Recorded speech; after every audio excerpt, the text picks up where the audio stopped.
C'est un livre qui ressemble à un plan d'urgence, voire à celui de la dernière chance. Le succès annoncé de la France pour la vie permettra-t-il à Nicolas Sarkozy de recoller à Alain Juppé dans les sondages? À 300 jours de la primaire, l'ancien président abat en tous les cas sa carte majeure alors qu'il est à la traîne. Le pari du mea culpa est osé, mais le patron des Républicains avait-il d'autres choix? Il a décidé de s'exposer et fidèle à son tempérament de guerrier, il joue le coup à fond.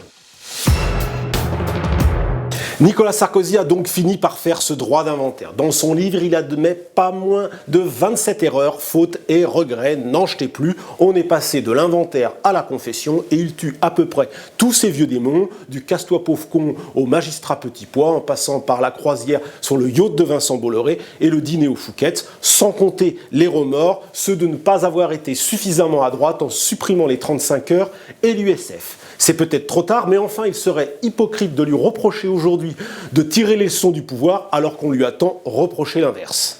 Le résultat est inédit et convaincant, du moins dans sa partie mea culpa, car dans la seconde partie, qui regroupe l'amorce d'un programme, cela laissera sans doute le lecteur sur sa faim.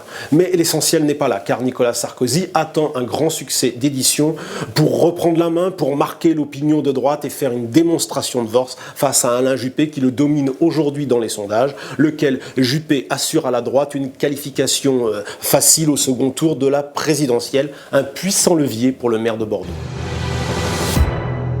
Nicolas Sarkozy parviendra-t-il à modifier la perception de son action? C'est tout l'enjeu de ce livre et jusqu'à présent, aucun homme politique n'a réussi ce pari. Valéry Giscard d'Estaing, qui a emprunté la même route que l'actuel chef de l'opposition, a échoué et n'a jamais obtenu cette revanche. Plus près de nous, Lionel Jospin a tenté un comeback avant d'arrêter les frais.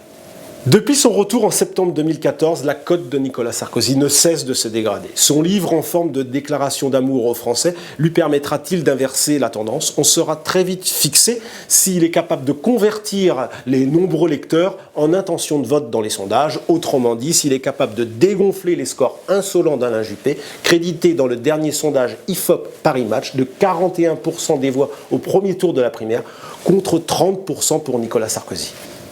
L'ancien président dispose grosso modo de 100 jours pour inverser cette courbe, ou bien il sera peut-être contraint de raccrocher les gants pour éviter une humiliante défaite à la primaire. S'il a laissé entendre que sa candidature n'était pas automatique, Nicolas Sarkozy confie en privé « Je ne jouerai pas petit bras ».